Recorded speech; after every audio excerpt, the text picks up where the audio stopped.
और तो और उसमें देखते हैं कि कुछ ऐसे समझौते भी थे, उससे शासनादेश यानी मैंडेट व्यवस्था कहा जाता था। सिद्धांत रूप से मैंडेट किसे कहते हैं, शासनादेश किसे कहते हैं? सिद्धांत रूप से शासनादेश जाने वाली शक्तियाँ अर्थात ब्रिटेन और फ्रांस को इन देशों का शासन चलाना था। वास्तव में उस उपनिवेश की तरह था। जो मैंडेट था या शासनादेश था वो कोई शासनादेश नहीं था, एक्चुअली में क्या था कि वो क्या करना था कि वहाँ पे जाके शासन करना था। जैसे फ्रांस को मिस्र को दे दिया गया तो उसका उपनिवेश बना लिया फ्रांस ने। इसी प्रकार शासनादेश किसे कहेंगे? तो शासनादेश वास्तविक में अप्रत्यक्ष रूप से किसी को उपनिवेश बनाना ही शासनादेश था और एक देश दूसरे देश पे इस पर शासन करते थे। लीग ऑफ नेशन यानी कि राष्ट्र संघ। अमेरिकी राष्ट्रपति वुडरो विल्सन की 14 सूत्री सिद्धांत में इसकी चर्चा थी। इसमें बहुत सारे बातें राष्ट्र संघ में जब पढ़ाऊँगा आगे तो इसका डिटेल्स बताऊँगा। अब तक हुए इस युद्ध के संधियों के परिणाम में अब तक इस युद्ध में प्रथम विश्व युद्ध सबसे भयावह था। इसकी व्यापकता बर्बादी त्रासदी थी। कहते हैं लगभग 45 करोड़ लोग इस विश्व युद्ध में प्रभावित हुए। 1914 में वर्ल्ड की आबादी कितनी थी, उसकी 45 करोड़ लोग प्रभावित हुए। लड़ाई अन्यथा मरने वाले की संख्या 90 लाख यानी कि 90 लाख लोग की मौतें प्रथम विश्व युद्ध में हुई। इसको जरा सा गौर सुन लेंगे। 45 करोड़ लोग प्रभावित हुए, 90 लाख लोगों की जानें गई, लाखों लोग अपंग हो गए। इस प्रकार से प्रथम विश्व की भयावहता पता चलती है। पेज नंबर 48 पे हम लोग देखते हैं कि इस विश्व युद्ध में के बाद क्या हुआ। तो नई राजनीतिक व्यवस्था का उदय हुआ। कहते हैं कि 3 शासक वंश का नष्ट हो गया, जैसे रूस का रोमानोव शासन, जर्मनी का होहेजोर्लन शासन, ऑस्ट्रिया हंगरी का हैब्सबर्ग शासक, ये सब वंश ही समाप्त हो गए प्रथम विश्व के बाद। युद्ध के कुछ समय बाद तुर्की उस्मानिया वंश का शासन भी समाप्त हो गया। ऑस्ट्रिया और हंगरी 2 अलग अलग देश बन गए। चेकोस्लोवाकिया यूगोस्लाविया स्वतंत्र देश के रूप में नए देश बने। पोलैंड भी एक नया देश बन के सामने आया। यूरोप का वर्चस्व प्रथम विश्व, ये सब परिणाम है। प्रथम विश्व युद्ध में 3 वंशों का नाश हुआ। प्रथम विश्व युद्ध में बहुत सारे लोग, 90 लाख लोग मारे गए, लगभग करोड़ों लोग इससे प्रभावित हुए। यूरोप का वर्चस्व, उसमें यूरोप बहुत ही शक्तिशाली महादेश माना जाता था, उसका वर्चस्व दुनिया पे समाप्त हुआ और अमेरिका एक नई शक्ति बन के उभरा, क्योंकि अमेरिका ने ही जर्मनी को पराजित किया और इस तरह से वह एक नई शक्ति, आर्थिक और सैनिक शक्ति के रूप में उभरा। विश्व रंग मंच पे सोवियत संघ भी विश्व शक्ति के रूप में सामने आया। एशिया और अफ्रीका के देशों में चल रहे स्वाधीनता आंदोलन को भी बल मिला। उस समय बहुत सारे देश, भारत यहाँ तक कि आज़ादी के लिए अपनी लड़ाई शुरू कर चुका था। और अब इसी में देखेंगे हम लोग कि प्रथम विश्व युद्ध में के बाद द्वितीय विश्व युद्ध की पृष्ठभूमि तैयार किया कैसे। प्रथम विश्व युद्ध, द्वितीय विश्व युद्ध का पृष्ठभूमि तैयार किया कैसे। जैसे मैंने पहले बताया पूर्व में कि वर्साई की संधि, पेरिस की संधियों के विश्व युद्ध की पृष्ठभूमि तैयार कर दी थी। जिस तरह से पराजित राष्ट्रों पर निर्णय थोपे गए, उनका अपमान किया गया था, उससे स्पष्ट था कि अगला विश्व युद्ध होकर रहेगा, अगला विश्व युद्ध होकर रहेगा। और इस तरह से राष्ट्र संघ एक अंतर्राष्ट्रीय संस्था वुडरो विल्सन ने बनाई, लेकिन वो बड़े बड़े देशों की महत्वाकांक्षा को रोक नहीं सका और दूसरे विश्व युद्ध की शुरुआत हो चुकी थी वर्साई की संधि के ही कारण। नेक्स्ट पेज में हम लोग आएंगे, पेज नंबर 49, द्वितीय विश्व युद्ध 1939 से 1945। पेरिस के शांति समझौते से असंतुष्ट राज्यों ने 1936 अंत तक व्यवस्था के अंतर्गत अपने, यानी शांति समझौता पेरिस यानी वर्साई शांति समझौता, इसको ऐसे समझ लेंगे, और क्षतिपूर्ति ये सभी धीरे धीरे बंद कर दिया गया। राष्ट्र संघ इन तमाम घटनाओं पर मौन और मुख्य साक्षी बना रहा और द्वितीय विश्व युद्ध के कारणों में चर्चा के क्रम में प्रथम विश्व युद्ध की समाप्ति और पेरिस संधि से लेकर 1939 घटनाक्रम का उल्लेख प्रासंगिक है। इसको ज़रा ध्यान से सुनेंगे। जैसे वर्साई की संधि, वर्साई की संधि बहुत बार चर्चा हो चुकी है कि ये दूसरा विश्व युद्ध का बीजारोपण था। वो ऐसा इसलिए था कि ये संधि थोपी गई थी किस पे, जर्मनी पे, और बहुत सारे देश को दूसरे देश को दे दिया गया था, फाइन लगाया था। ये इस तरह से ये अलग चीज़ था। तो सबसे पहला कारण था, मैं कारण में बता रहा हूँ दूसरे विश्व युद्ध की, कि वर्साई संधि की विसंगतियाँ द्वितीय विश्व युद्ध की शुरुआत का कारण था। वचन विमुखता, बहुत सारी बातें ऐसी थी, कुछ पॉइंट जरा ध्यान देंगे। वचन विमुखता द्वितीय विश्व युद्ध का कारण था। वर्साई की संधि द्वितीय विश्व युद्ध का कारण था। गृह युद्ध दूसरे विश्व युद्ध का एक कारण था। हथियारबंदी दूसरे विश्व युद्ध का एक कारण था। राष्ट्रसंघ की असफलता दूसरे विश्व युद्ध का एक कारणों में से था। विश्वव्यापी आर्थिक मंदी दूसरे विश्व युद्ध के कारणों में से था। नवीन विचारधारा ये भी दूसरे विश्व युद्ध में एक कारणों में से था। तो राष्ट्रसंघ, वचन विमुखता क्या था? राष्ट्रसंघ ने अपने स्थापना में जो बतलाया था कि हम सभी देश की रक्षा करेंगे, बड़े देश के, लेकिन वो कुछ नहीं कर पाया। ब्रिटेन, फ्रांस चुपचाप देख रहा था। सभी लोग धीरे धीरे संधि तोड़ रहे थे। इस तरह से मुसोलिनी की सफलता प्राप्त करते देख हिटलर ऑस्ट्रेलिया और चेकोस्लोवाकिया पर धावा बोल दिया। उसने पोलैंड पर भी चढ़ाई की और विश्व युद्ध प्रारंभ हो गया। गृह युद्ध, गृह युद्ध भी दूसरे विश्व युद्ध का मुख्य कारण था। गुटबंदी और सैनिक संधियों ने भी द्वितीय विश्व युद्ध के लिए जिम्मेवार थी। पूरा यूरोप दो गुटों में बट गया था। एक गुट का नेता जर्मनी और दूसरे गुट का नेता फ्रांस था। जब ध्यान देंगे गृह युद्ध में ये कैसे था, दो गुट में पूरा देश बच चुका था। एक गुट का नेता जर्मनी और दूसरे गुट का नेता फ्रांस। इस गुटबंदी के पीछे इटली, जापान और जर्मनी एक सिद्धांत फासिज्म में विश्वास रखते थे। फासिज्म क्या, इसे गौर करेंगे। इटली, जापान और जर्मनी ये तीनों फासिज्म देश थे। इनका सिद्धांत था फासिज्म मीन्स हर चीज़ सत्ता प्राप्त करना है तो ताकत से प्राप्त करना है, युद्ध से प्राप्त करना है, यानी किसी कोई संधि, कोई बातचीत कुछ नहीं होगी, सिर्फ शक्ति से ही कोई काम करना एक फासिज्म कहलाता है। इस नीति के रूप से प्रसारवादी थी। मोटा मोटी समझ सकते हैं कि ये फासिज्म जो है एक प्रसारवादी नीति थी, यानी कि अपने देश को, सीमाओं को बढ़ाना ज़बरदस्ती किसी से लड़ाई करके। इसके विपरीत फ्रांस, चेकोस्लोवाकिया, पोलैंड इत्यादि देश के हित एक थे, क्योंकि उन्हें वर्साई की संधि से बहुत लाभ हो रहा था, तो वो चुपचाप था, वो उसके साथ नहीं रहना चाहते थे। रूस तब तक अछूता था, दोनों गुट उसे संदेह की नज़र से देखते थे, लेकिन परिस्थिति में जर्मनी ने रूस की ओर हाथ बढ़ाया।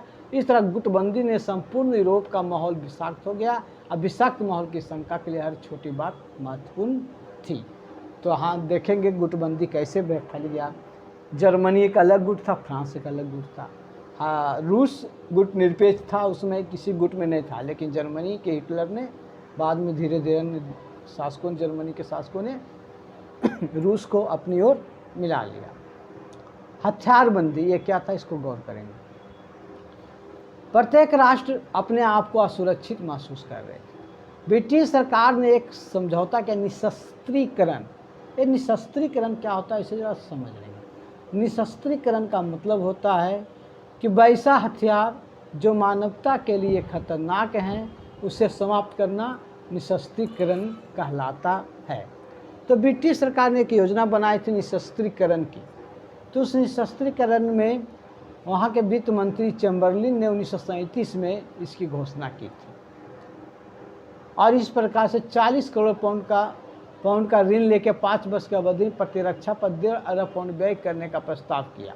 यानी उतना पैसा इसने रक्षा पे खर्च करने का, यानी दूसरे देश के हथियार को उसने रोक दिया और अपने देश में हथियार बनाने के लिए 1.5 अरब पाउंड खर्च कर रहा है। सोचिए ये क्या नीति थी, दूसरे देश को हथियारबंदी करना, अपने खुद पूरा हथियार बनाना। प्रधानमंत्री उसमें ब्रिटेन के थे बाल्डविन। इन प्रस्तावों का समर्थन कर कह दिया था कि इस उद्देश्य का आक्रमण को रोकना, नहीं उसका अलग तर्क था। ब्रिटेन कह रहा था कि मैं इसलिए हथियार बना रहा हूँ कि दूसरा देश अगर एक दूसरे पर चढ़ाई करे तो मैं उसे रोकूँ, और दूसरा देश कोई हथियार नहीं बनाए, जैसे अभी फ़िलहाल अभी की स्थिति में अमेरिका करता है। अपने पास खतरनाक हथियार रखेगा और दूसरे को कहेगा कि नहीं रखो। प्रत्येक देश का रक्षा बजट बढ़ रहा था और नए नए हथियार का प्रयोग राष्ट्र सेना अपने लिए कर रही थी। नौसेना और वायुसेना पर जोर दिए जाने लगा। इस तरह सैनिक तैयारी में सुरक्षा की भावना का संचार किया। फिर नेक्स्ट पॉइंट, राष्ट्र संघ की असफलता। राष्ट्र संघ जिसको वुडरो विल्सन ने बनाया था वो भी असफल रहा। छोटे छोटे देश पे उसका शासन था, लेकिन बड़े देश उसकी बात को मान नहीं रहे थे और इस प्रकार से शक्तिशाली राष्ट्र अपने निहित स्वार्थ के लिए हाथ खड़ा कर लिए और इस प्रकार राष्ट्र संघ की असफलता द्वितीय विश्व युद्ध के मार्ग को प्रशस्त किया। विश्वव्यापी आर्थिक मंदी, ये भी दूसरे विश्व युद्ध की शुरुआत का एक बहुत बड़ा कारण था। प्रथम विश्व युद्ध के समाप्ति के बाद 1929-30 में पूरे दुनिया में मंदी आई। इसे विश्वव्यापी आर्थिक मंदी कहा गया। बहुत सारे देश में खाद्यान्न की कमी हो गई और बहुत ही स्थिति बद से बदतर होगी पूरी दुनिया की। 1929 में शरद काल में अमेरिका से यूरोप का ऋण मिलना बिल्कुल बंद हो गया। अंतर्राष्ट्रीय अभिव्यक्ति हो गया, अभिव्यक्ति थी। इसके बाद सारे विश्व में क्रय शक्ति का ह्रास हुआ। क्रय शक्ति मतलब सामान की खरीदने का परचेजिंग पावर नहीं रही, पैसा ही नहीं रहा तो क्रय कहाँ से करेंगे। इस प्रकार से 1929-30 ध्यान देंगे, विश्व की आर्थिक मंदी दुनिया में आई थी 1929-30। इसमें बहुत सारे देश में मंदी आ गई, लोगों में परचेजिंग कैपेसिटी घट गई, पैसे ही नहीं थे, उसकी कहाँ से आएगा। और इस प्रकार से यह एक कारण हुआ विश्व में आर्थिक मंदी। कुछ लोग दूसरे देश पे कब्जा करके अपना बाजार बढ़ाना चाह रहे थे, कहीं से पैसे लेना चाह रहे थे और ये तरह से विश्व आर्थिक मंदी भी द्वितीय विश्व युद्ध की शुरुआत का एक कारण था। विचारधाराओं का उदय, दो विचारधाराओं का उदय हुआ नया नया, एक हिटलर एक मुसोलिनी। प्रथम विश्व युद्ध में यूरोप में नाजीवाद और फांसीवाद का उदय हुआ। नाजीवाद क्या है, फांसीवाद क्या है, इसे थोड़ा सा समझेंगे। हिटलर की जो नीति थी नात्सी, उसे हम नाजीवाद कहते हैं। और फांसीवाद जो हर चीज़ को अपने ताकत के बल पे मनाता है, यानी फांसीवाद में विश्वास करने वाले मुसोलिनी, नाजीवाद में विश्वास करने वाले हिटलर। ये दोनों अपने अपने देशों में सरकार बना ली। इटली में उसने बना ली और जर्मनी में हिटलर ने बना ली। फलतः दोनों राष्ट्रों ने एक दूसरे राष्ट्रों पर आक्रमण शुरू कर दिया। नया विचारधारा था। इस राष्ट्रीय गौरव में साम्राज्यवादी लिप्सा, साम्राज्यवाद हम बता चुके हैं, लिप्सा का आधार बनाया। जापान, जर्मनी और इटली साम्राज्य के विस्तार का आर्थिक परेशानी को दूर करना चाह रहे थे। ये हिटलर नाजीवाद का, इसे देखेंगे, नाजीवाद का ये सबसे बड़ा ये था। और इस प्रकार से हिटलर एक नवीन विचारधारा में नाजीवाद को लाया। नेक्स्ट पेज नंबर 52 पर चलेंगे। और ये मुसोलिनी आपका फांसीवाद का समर्थक, इसे भी देखें। और जापान 19वीं शताब्दी के अंत तक शक्तिशाली और औद्योगिक देश बन चुका था। 1931 में उसने चीन पर आक्रमण कर उसके एक क्षेत्र को मंचूरिया पे कब्जा कर लिया। और इसके बाद हम नेक्स्ट आएंगे तुष्टीकरण की नीति।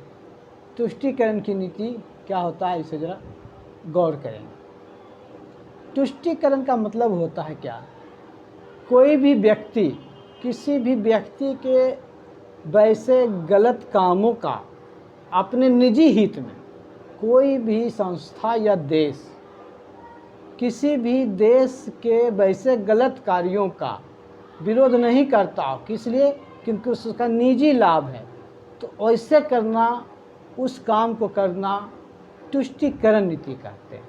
जैसे एक उदाहरण से समझिए कि मान के चलिए कोई व्यक्ति किसी गलत इंसान को, किसी बैड एलिमेंट को सपोर्ट कर रहा है कि नहीं नहीं नहीं चलो तुम जो कर रहा बहुत अच्छा कर रहा है, इसलिए कि वो गलत व्यक्ति उस व्यक्ति को लाभ पहुंचा रहा है, तो सिर्फ अपने लाभ के लिए उस व्यक्ति को समर्थन कर रहा है, जबकि वो व्यक्ति गलत है, समाज को हानि पहुंचाएगा, फिर भी उसको ज़्यादा प्रश्रय दे रहे हैं। तो इसी को कहते हैं तुष्टीकरण की नीति। इसको समझिए, उसके बाद समझेंगे कि तुष्टीकरण की नीति क्या थी। तुष्टीकरण की नीति में देखेंगे कि इंग्लैंड की तुष्टीकरण की नीति बहुत हद तक द्वितीय विश्व युद्ध के लिए जिम्मेवार थी। कैसे? हिटलर को किसी तरह सोवियत रूस पर हमला कर दे, ये इंग्लैंड चाहता था और इस तरह से रूस कमज़ोर हो जाए। शुरू में पश्चिमी राष्ट्र के हिटलर की मांगों को स्वीकार करते रहे। ये पश्चिमी जो देश थे हिटलर की मांग को स्वीकार कर रहे थे तुष्टीकरण की नीति के तहत, क्योंकि वो रूस को कमज़ोर करना चाह रहा था। हिटलर की हर मांग को मान रहे थे। अंतिम कदम तक म्यूनिख समझौता तक किया, यानी कि म्यूनिख एक जगह का नाम, वहाँ एक समझौता किया। हिटलर साइलेंट पर अधिकार करना चाहता था। म्यूनिख में हिटलर ने मुसोलिनी दोनों मिला। जहाँ इंग्लैंड और फ्रांस ने हिटलर को स्विट्जरलैंड पर अधिकार की मान्यता भी दे दी। सोच लीजिए, इंग्लैंड और फ्रांस ये तुष्टीकरण कर रहा है। जो चीज़ हिटलर मांग रहा है, जर्मनी जो चीज़ मांग रहा है, सब कुछ दे रहा है, सिर्फ किस लिए? कि रूस को हराना। 1939 में हिटलर ने चेकोस्लोवाकिया पर अधिकार कर लिया। उसके बाद डेंजिंग बंदरगाह और पोलिश गलियारे की मांग पोलैंड से कर दी। पोलैंड इसलिए तैयार नहीं हुआ, जिसकी वजह से जर्मनी ने पोलैंड पे आक्रमण भी कर दिया। अब आए हम लोग युद्ध का आरंभ और घटना चक्र, ये पेज नंबर 53 पे।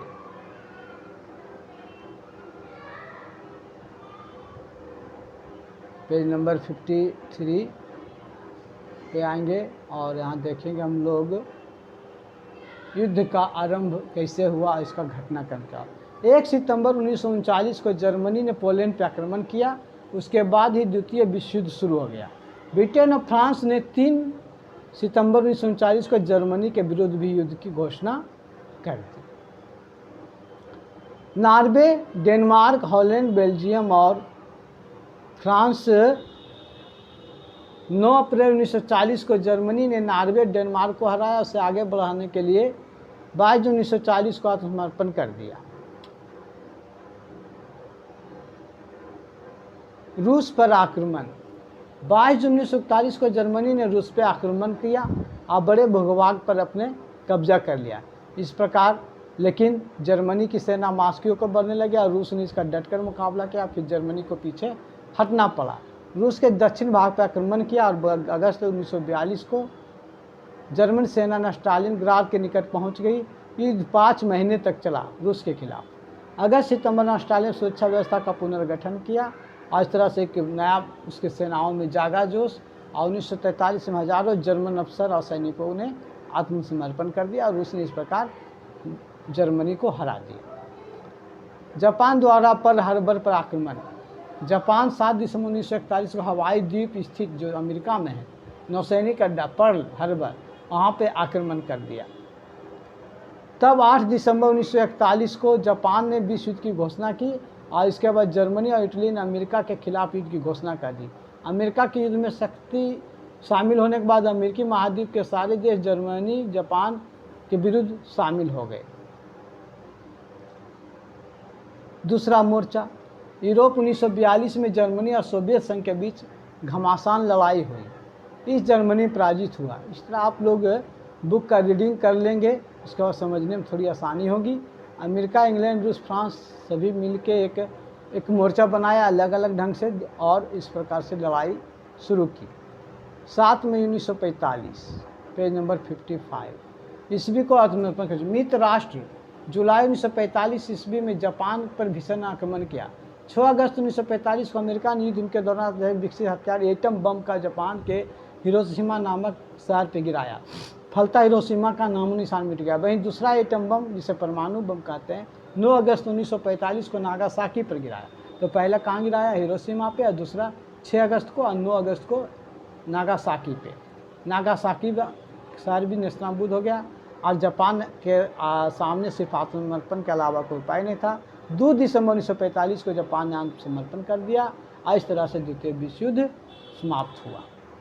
द्वितीय विश्व युद्ध के परिणाम। धन जन की हानि। लगभग इसमें कहते हैं कि 60 लाख यहूदियों को जर्मनी ने मौत के घाट उतार दिया। द्वितीय विश्व युद्ध में 5 करोड़ से अधिक लोग मारे गए। लगभग 2.2 करोड़ सैनिक, 2.8 करोड़ से अधिक नागरिक भी शामिल थे। 12 करोड़ लोग यांत्रणा शिविर में यानी सजा दी गई। 60 लाख लोग टोटल मारे गए। जनसंख्या का लगभग 20% लोग मारे गए। सबसे ज़्यादा नुकसान सोवियत संघ का हुआ, उसके 2 करोड़ लोग मारे गए, आबादी का 10वां हिस्सा था। जर्मनी लगभग 60 लाख से अधिक लोग मारे गए। इस प्रकार देख सकते हैं कि दूसरा विश्व युद्ध भी बहुत भयावह रहा और लगभग कहते हैं दूसरे विश्व युद्ध में इसकी खर्च का लागत 13 खरब 84 अरब 90 करोड़ डॉलर थी दूसरे विश्व युद्ध की ये में। यूरोपीय श्रेष्ठता और उपनिवेश का अंत।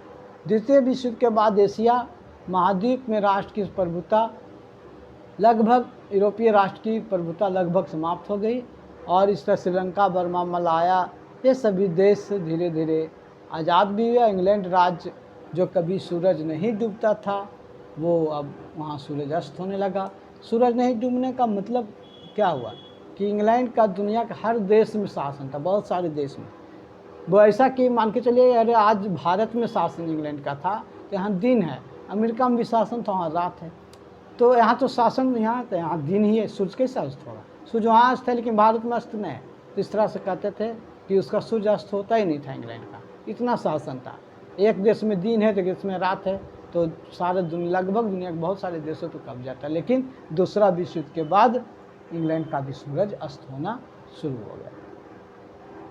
इंग्लैंड की शक्ति का ह्रास हुआ और रूस और अमेरिका एक नई शक्ति बन के उभरी। नेक्स्ट पॉइंट, संयुक्त राष्ट्र संघ की स्थापना। दूसरे विश्व युद्ध के बाद संयुक्त राष्ट्र संघ की भी स्थापना हुई और विश्व में गुटों का निर्माण। अब मुख्य रूप से 2 गुट रह गए विश्व में द्वितीय विश्व युद्ध के बाद। एक साम्यवादी जिसका नेतृत्व अमेरिका करता था, एक पूंजीवादी जिसका नेतृत्व पूंजीवादी का अमेरिका, साम्यवादी का सोवियत संघ करता था। ध्यान देंगे, साम्यवादी व्यवस्था का सोवियत संघ और पूंजीवादी व्यवस्था का प्रयोग करता था कौन? तो अमेरिका। एक और गुट निरपेक्ष देश था, एक और गुट निरपेक्ष था। ये दोनों से अलग और अलग तरीके से रहते थे। इस तरीके से दूसरा विश्व युद्ध समाप्त हो गया। और ये आप लोग जरा सा ये ऑब्जेक्टिव क्वेश्चन है, उसको आप लोग ठीक कर लेंगे। जैसे प्रथम विश्व युद्ध का आरंभ 1914, प्रथम विश्व युद्ध में किसकी हार हुई? तो जर्मनी। 1917 ईस्वी में प्रथम विश्व युद्ध से कौन अलग हुआ? तो रूस। वर्साई की संधि के फलस्वरूप किस देश का नाम मानचित्र बन गया? तो यूरोप महादेश का। त्रिकूट समझौते में शामिल कौन थे? तो जर्मनी, ऑस्ट्रिया, हंगरी। दूसरे विश्व कब आरंभ हुआ? तो 1939। जर्मनी पराजित करने का श्रेय किस देश को जाता है? तो जर्मनी, चूँकि उसमें फ्रांस, रूस, इंग्लैंड भी बनाए हुए थे ग्रुप, तो सभी मिल के, तो रूस उसमें शामिल था, इसलिए रूस भी हो सकता है। रूस ही मारना फ़ायदा है कि रूस से उस जर्मनी को बहुत नुकसान भी पहुंचाया था। द्वितीय विश्व युद्ध में कौन से देश पराजित हुआ? तो जर्मनी। द्वितीय विश्व युद्ध में पहला एटम बम कहाँ गिरा? तो हिरोशिमा और उसके बाद नागासाकी थे। उसके बाद द्वितीय विश्व युद्ध का कब अंत हुआ? तो 1945 को। इसमें फिल इन द ब्लैंक्स है कुछ, ये सब देख लेंगे। द्वितीय विश्व युद्ध के फलस्वरूप क्या हुआ? साम्राज्यों का साम्राज्यवादी साम्राज्यों का पतन हुआ। दूसरा है जर्मनी का पोलैंड पर आक्रमण द्वितीय विश्व युद्ध का तत्कालीन कारण था। धुरी राष्ट्र में जर्मनी सबसे पहले आत्मसमर्पण किया। वर्साई की संधि के शर्तें दूसरे विश्व के उत्तरदायी थे। अमेरिका ने दूसरा एटम बम नागासाकी बंदरगाह पर, नागासाकी शहर था या बंदरगाह, गिराया। वर्साई की संधि में ही द्वितीय विश्व युद्ध की बीज निहित थे। प्रथम विश्व युद्ध में जापान एक शक्तिशाली राष्ट्र के रूप में उभरा। प्रथम विश्व युद्ध के बाद मित्र राष्ट्र ने जर्मनी के साथ शांति संधि की। राष्ट्र संघ की स्थापना का श्रेय अमेरिका राष्ट्रपति वुडरो विल्सन को जाता है। राष्ट्र संघ की स्थापना 10 जनवरी 1920 ईस्वी को की गई थी। धन्यवाद। और अगर इसमें कुछ आपको अच्छा लगे तो इस ढंग से पढ़ाने में, या और 2 वीडियो इसके पहले मैं बनाया था उसको ज़रा देखेंगे कि बोर्ड पे अच्छा है या ये बुक से अच्छा है या फिर डायरेक्ट वीडियो जो से पढ़ा रहा था मैं 3 ढंग से, और कुछ कमेंट देंगे ताकि सुधार किया जाए।